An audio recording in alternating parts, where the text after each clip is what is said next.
Hey guys, Moto Ready here. Welcome to my channel. I know it's been a while since I've made a video, and my apologies. Texas summer is just simply too hot, and I wanted to take it a little easy, and life got a little busy too.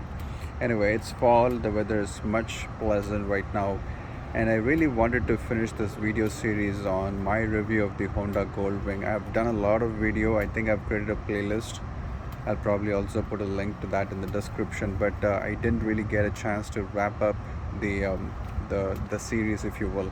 So I did start the series with the bike having 19,000 miles in about a year, and it's about a year and a half now of me owning this motorcycle, and I have about 23,500 miles right now.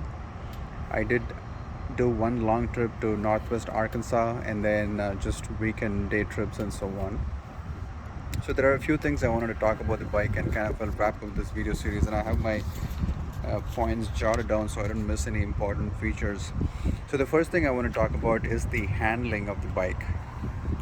So the handling is very interesting with this bike, and your experience with the Goldwing handling would really depend on the previous bike that you owned. So in my case, I really looked up to the Concourse 14, the Kawasaki Concourse 14, or the C14, or the Connie, or the GTR 1400, and so on as it's called in Europe. It's a pretty heavy sports touring motorcycle. It's more on the sportier side compared to the Goldwing, just how you actually sit on the bike. But it's a pretty heavy bike too. It's very rock solid in high speeds and so on. And the way I compare that bike to the Goldwing is the Goldwing, very interesting, I would say. The bike has a split personality. And what I mean by that is, split personality based on the speed that you are operating the bike. So if it is below 30-35 miles, the bike is extremely agile, meaning you can just flick it left and right. You would never think that the bike is 830 pounds. It's that nimble and agile at lower speeds. Like, you can just really flick it left and right like a sports bike. But then as the speed increases, let's say, above 60 miles an hour, 60, 65, 70, 75, 80 miles an hour, the bike becomes extremely planted in a straight line. And what I mean by that is, if at higher speeds, let's say at 70 miles or 75 miles an hour, if you need to swerve a little bit to kind of avoid a road obstacle, like a roadkill or a debris, it's not that easy for you to actually maneuver the bike. You can, but you'll need to use your entire body and actually give it some good force for you to be able to actually move the bike left or right to avoid that roadkill, if you will. And that is very different to the Concourse I had, because the Concourse was more nimble even at higher speeds.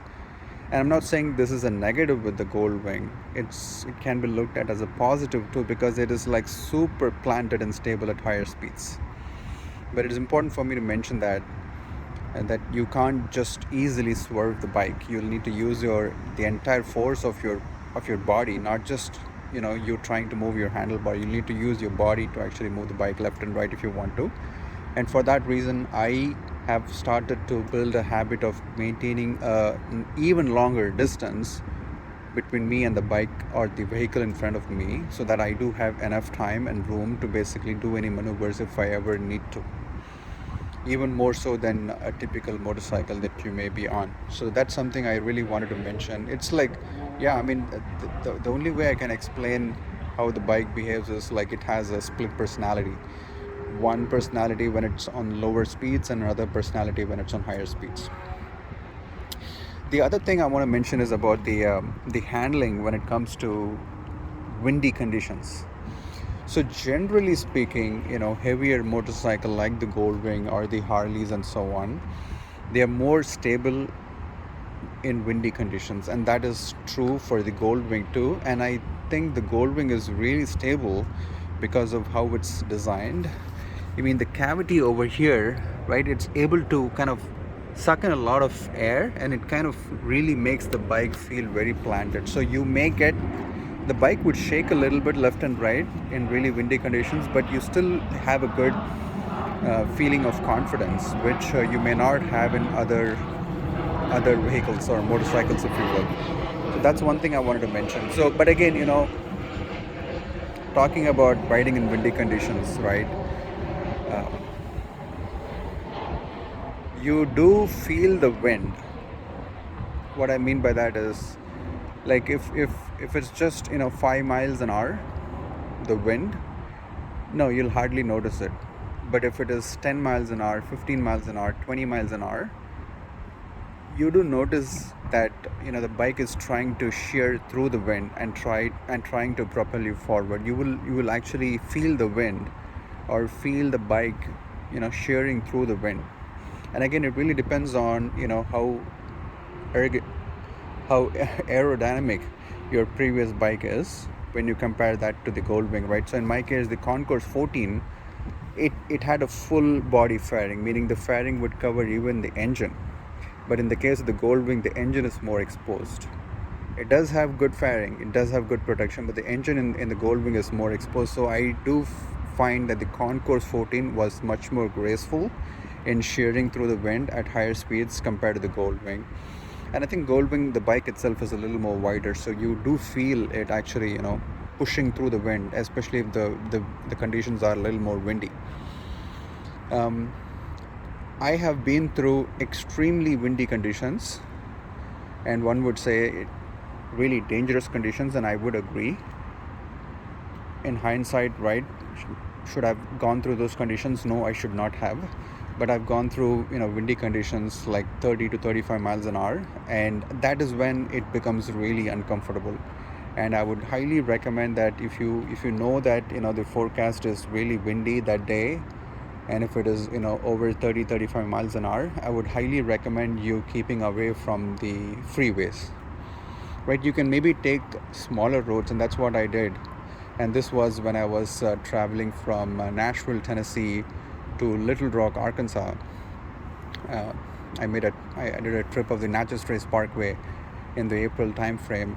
And when I took the freeway, the first couple of hours was not a problem, and then it suddenly got really, really windy. And for a stretch of almost 50 miles, I was going on the freeway, and it was really, really hard. And then it just then dawned on me that why am I taking the freeway? Let me take the smaller roads. And then I took the smaller roads, and in smaller roads, though it's windy, you can really manage it because you're not going that fast. So that's one piece of information I wanted to share about how the bike handles in windy conditions, and just the general aerodynamics of the bike. The other thing I want to quickly mention is about the engine, right? So again, I don't need to talk a lot about the engine. It's very well known that it's a very proven engine. It is a redesign, but the fundamental architecture still remains the same compared to the previous gen. So it's a 6-cylinder flat six, and it's about 1833 cc. I don't know the horsepower and the torque, you can look it up, but what I would say is that it has plenty power. You will never ever feel the need for more power. There is never ever a need for me to downshift to actually overtake and so on. I will just twist the throttle, and the bike will just go overtake any other vehicle I want to overtake and so on. So that's something I want to mention from an engine standpoint. It is really very powerful, very fast, very quick, so on and so forth. The other thing I want to really mention is the sound. So some people would just love the sound of a V-twin the Harley makes, right? And I completely get it. For me, I just love the sound of the Goldwing. It's just it's music to my ears, and that's one of the reasons I actually wear earbuds. Because the earbuds that I wear, I'll probably make a separate video of the earbuds that I have, but it kind of filters out the ambient noise, like the road noise, the wind noise, and so on, for the most part. And so I'm able to actually hear the engine sound, and I really enjoy it. So I really like the sound of the 6-cylinder engine in the Goldwing. I just wanted to mention that. The other point is really the looks of the bike, right? So again, looks are subjective. Some people really like the look of the Goldwing. Some people do not like the look of the Goldwing. They like the look of the Harleys with more chrome and so on. But I really like the look of this bike, and especially the red and the black color. I think for the 2021 they also have a completely blacked out Batmobile version, which is like completely blacked out with matte matte finish and things like that. That is a really good looking bike too. But when I saw this one in the showroom, in the lighting and all that, I was kind of sold. And I have gotten a few compliments, if you will, right? I mean, people just walking by and saying that the bike looks really good. One of my friends said it's kind of looking like a spaceship. And there was once a kid that ran to me and wanted he had a phone, wanted to take a picture of me standing next to the bike and so on. Again, yeah, some people like the look of the bike, some people cannot absolutely stand it, and for that reason they will never ever get a Goldwing. I completely get it, but I just wanted to share some of my experience when it comes to the looks of the bike. So one other issue, I know I did promise that I'm not going to talk a lot about the issues with the bike and so on, but one issue I forgot to mention, which is important for me to mention, is that in the dash, the plastic of the dash here is very scratchy. So you need to be very careful when you're actually trying to clean the dash here.